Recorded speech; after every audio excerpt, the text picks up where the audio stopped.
The chamber of the High Trade Court was built to make individuals feel small. The ceiling arched so high that the lights looked like distant stars. Layers of floating platforms circled the central floor, each holding delegates from different species of the coalition. Some were tall and thin like walking branches, others were heavy-bodied with layered shells, and some shimmered inside protective fields because the air itself was wrong for them.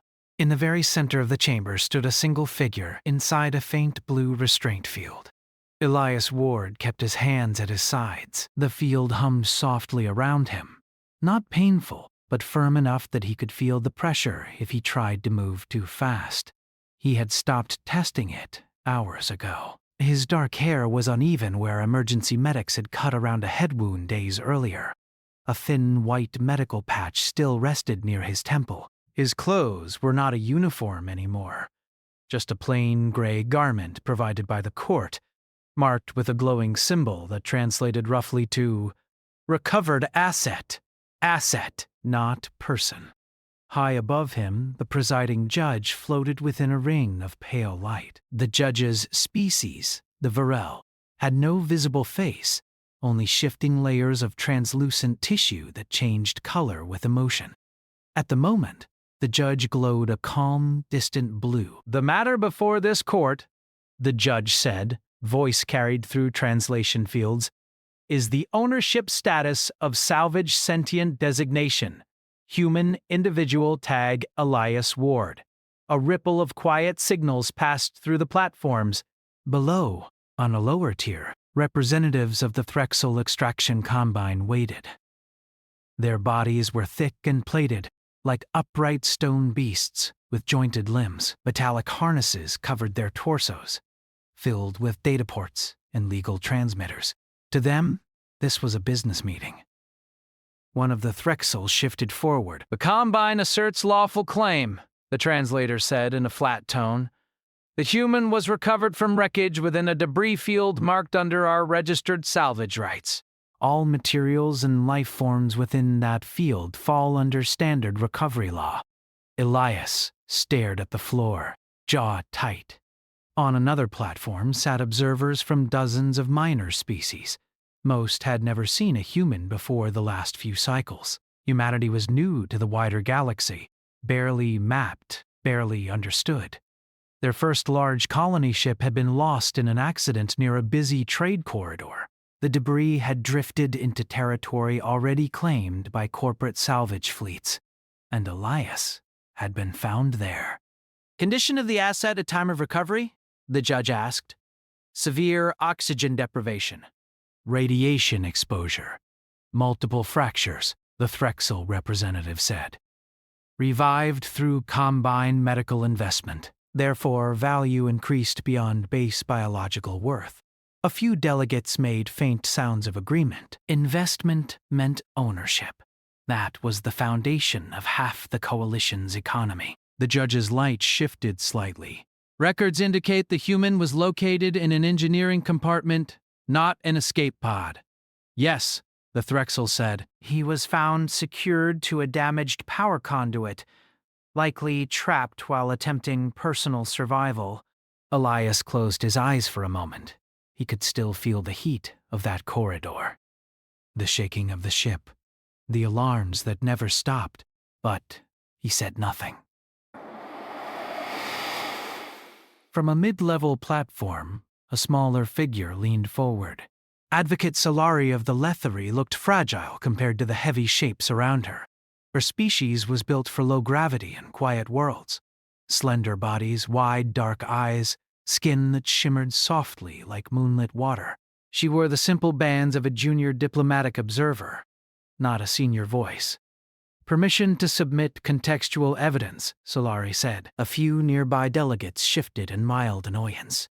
"Observers were not meant to interrupt major corporate claims." The judge pulsed once. "You may submit." A thin beam of light extended from Solari's console to the center of the chamber. Images formed in the air above Elias.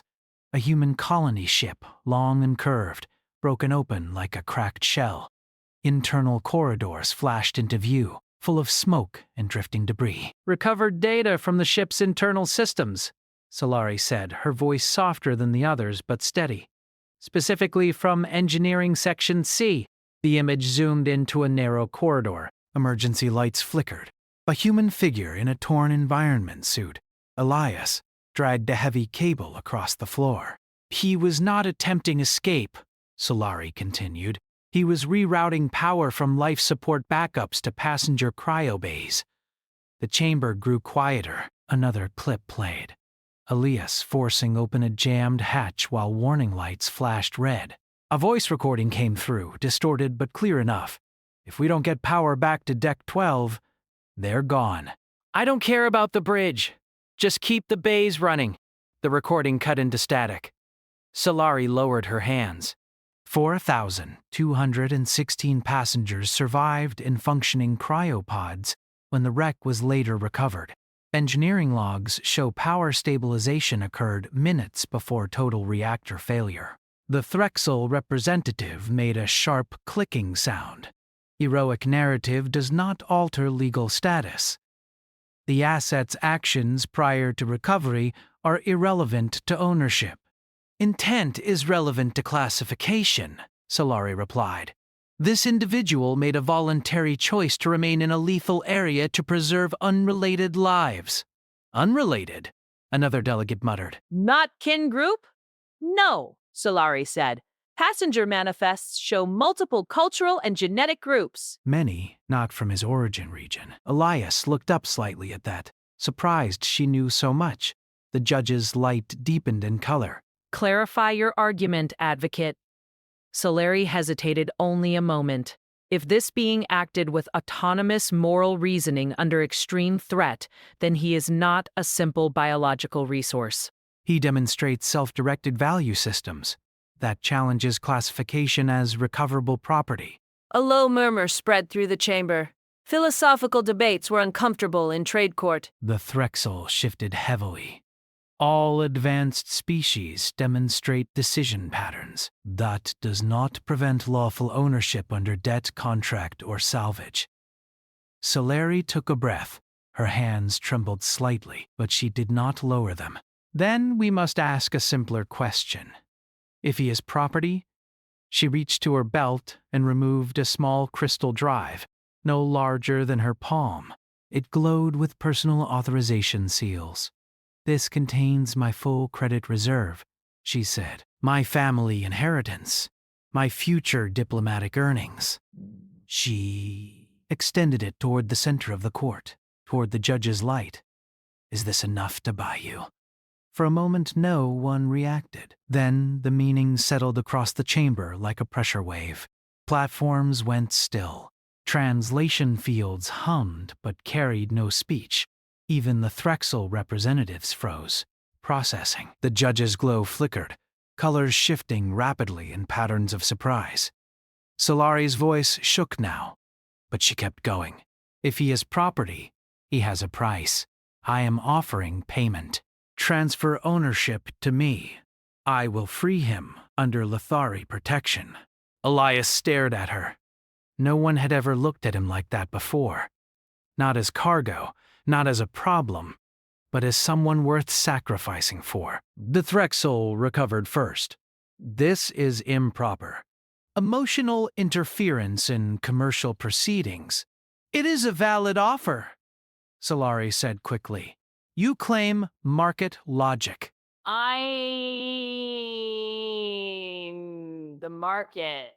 Name the price. A heavy silence pressed down again. High above, the judge's voice returned, quieter than before. Advocate Solari, do you understand the scale of corporate valuation you are challenging? The Combine may set a price beyond your means. Solari's hands tightened around the crystal. Then they admit he is a person because only people are declared priceless when it is convenient. A few delegates made sharp sounds of shock. Others leaned forward with open interest. Elias felt something strange in his chest, not hope. He had buried that when the rescue drones tagged him as salvage. It was something smaller, more fragile. recognition. The judge turned toward the Threxel platform. Does the Combine wish to state a sale price?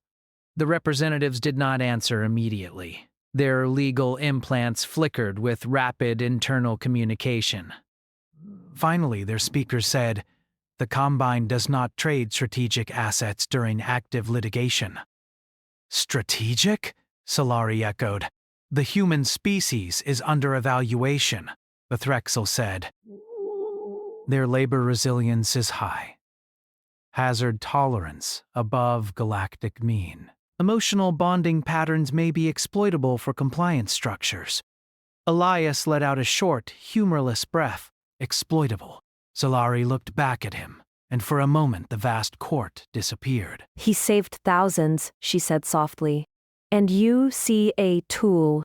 That is the foundation of civilization," the Threxel replied. "No," Solari said. "That is the foundation of fear." The judge raised a field of light between the platforms. "Enough. This court will recess briefly to examine the implications of a third-party purchase offer on a contested, sentient classification." Guards shifted around Elias as the chamber lights dimmed slightly. Delegates began rapid private transmissions. Elias remained in the center, still inside the humming field. Solari lowered her crystal slowly, but did not sit down. Her eyes stayed on him. Across the enormous chamber filled with species who measured worth in credits, contracts, and claims, a single question now hung heavier than any law. If a person could be bought, what did that make everyone else? The chamber never truly relaxed during recess. Lights dimmed, voices lowered, but tension stayed in the air like a coming storm. Delegates clustered in private signal fields, their colors and body language shifting with fast, silent conversations. Data moved in tight beams between platforms. Probabilities were being calculated. Risks were being weighed. At the center, Elias Ward still stood inside the restraint field. A court drone floated closer, scanning his vitals again. "Stable. Elevated stress, but within acceptable limits." It drifted away, uninterested in anything that could not be measured in numbers. Elias flexed his fingers slowly. The field resisted just enough to remind him he was contained. He looked up toward the platform where Solari stood. She was speaking urgently with an older member of her species through a holographic link, her wide eyes bright with emotion. She looked small compared to the massive figures around her, but she did not look unsure. That confused him more than the aliens did. Why would someone risk everything for a stranger? He had asked himself that question before, in a burning corridor, with smoke in his lungs and alarms screaming. Back then, the answer had been simple. Because someone had to. Across the chamber, the Threxel delegation stood in a tight formation. Their armored bodies were still, but the lights on their harnesses pulsed rapidly as internal legal systems processed options. "This development was not projected. One of them transmitted on a private band." "The Lothari lack the financial mass to threaten Combine holdings," another replied. "But the symbolic effect is destabilizing. She challenges classification itself." "Then we reinforce classification. We cannot allow precedent that emotional display alters salvage law." Their lights pulsed darker, signaling agreement. High above, behind layered privacy fields, the Varel judges reviewed streams of cultural data that Solari had submitted along with her offer. Human records, translated at high speed, disaster logs, personal journals, emergency broadcasts. Patterns were forming that did not fit neat economic models. One judge shifted color toward deep violet, the Varel sign of concern. They repeatedly risk individual survival for non-kin. "Is that rare?" another asked. "Extremely," the first replied. "Most species restrict high-risk sacrifice to genetic or contractual bonds. Does that increase or decrease their value as labor?" The first judge dimmed. That depends on whether one wants workers or allies. When the recess ended, the chamber lights brightened again. Delegates returned to their formal positions. The low hum of translation systems grew louder as channels reopened. Elias straightened slightly without meaning to. His mouth was dry. The presiding judge's light flared back to calm blue. Proceedings resume. The court acknowledges receipt of new contextual data and a third-party purchase offer. We now examine whether the individual known as Elias Ward meets criteria for autonomous moral agency beyond salvage classification. A thin wave of whispers passed through the chamber. This was no longer a simple ownership hearing. Salvage sentient Elias Ward, the judge said, focusing light downward. You are permitted to give direct testimony. You may speak freely. False statements will be recorded but not punished under current status. Elias blinked. No one had asked what he thought since the rescue drones dragged him out of the wreckage. He swallowed. You want me to talk? Yes. He looked around at the massive chamber, at dozens of species staring down at him. His heart pounded, but the fear felt distant, like background noise. I'm not good at speeches, he said. I'm an engineer. State your actions during the colony ship failure, the judge prompted. Elias let out a slow breath. The reactor shielding cracked after the impact. Radiation started leaking into the main corridors. The bridge was already gone. We lost command and most of navigation. He paused, seeing it again. Backup power was failing. Cryobays were dropping offline one by one. Why did you not evacuate? A delegate from a tall, insect-like species asked. No escape pods left in my section, Elias said. And even if there were, someone had to keep the power running. You were ordered to do so? No. Promised reward? No. Did those in cryobays belong to your family group? Elias shook his head. Didn't know most of them, A murmur rippled again. Then why the insect delegate pressed? Your survival probability would have increased if you had retreated. Elias frowned, confused by the question. Because they were people. The translator carried the words in a dozen languages. Silence followed. He shrugged slightly. You don't just leave thousands of people to die if you can do something. That's basic. On her platform, Solari's eyes shone. A heavy voice cut in from the Threxel delegation. Emotional reasoning, Common among pre-optimized species, does not invalidate property status. Elias turned toward the sound. Property doesn't argue in court, he said quietly. Several delegates made startled noises. The judge's light flickered, almost amused. Noted. Solari stepped forward when recognized. The court has now heard the individual describe a value system independent of survival or reward. This supports full sentient agency. Many owned beings possess complex thought, the Threxel countered. Agency does not negate legal status under salvage. Solari lifted a hand, and a new set of images filled the air. Human historical records. Firefighters entering burning buildings, medics running toward explosions, ordinary civilians forming chains to pull strangers from floodwaters. These are not rare exceptions, she said. This is a repeating behavioral pattern across human cultures. They invest personal risk for unrelated others as a norm. A military delegate from a reptilian species leaned forward. That is tactically dangerous, he said. Such beings would resist long-term control. Yes, Solari replied softly. That is my point. Elias looked between them, uneasy at being discussed like a weather pattern. The Threxel's lights flashed sharp white. Or it makes them ideal for hazardous assignments. They accept self-damage without coercion. A low, uneasy sound passed through several platforms. The judge pulsed brighter. The court will examine broader human behavioral data before ruling. Until then, all existing claims remain frozen. Frozen meant the Combine could not remove Elias. Not yet.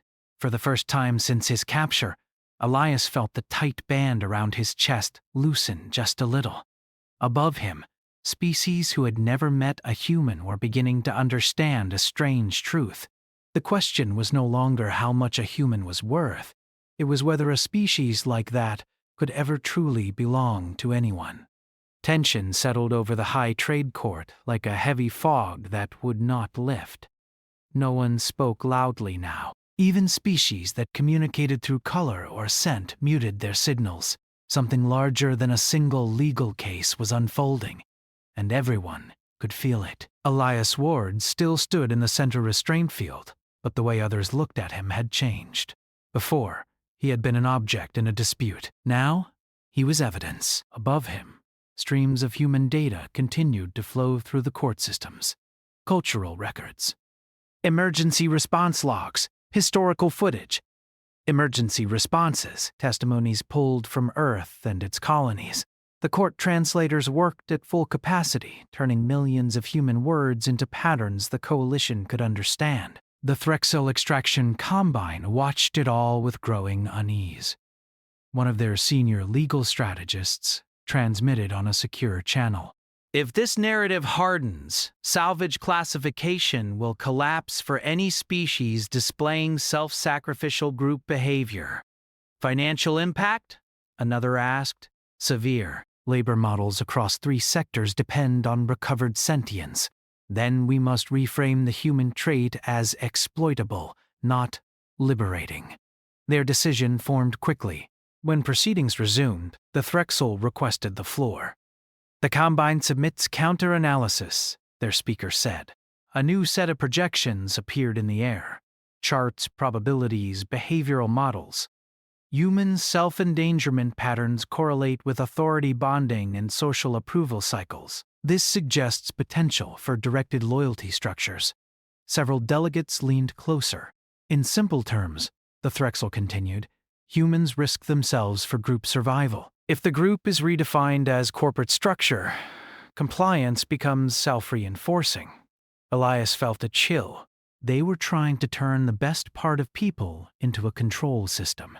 Solari stepped forward immediately. That is speculation built on forced conditions.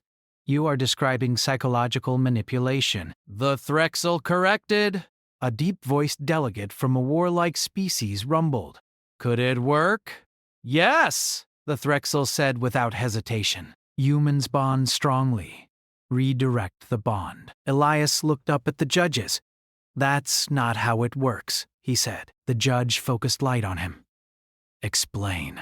He searched for words simple enough to cross species. We don't risk ourselves because someone tells us to.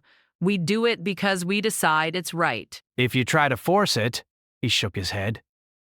People break. Or they fight. Fight, another delegate asked.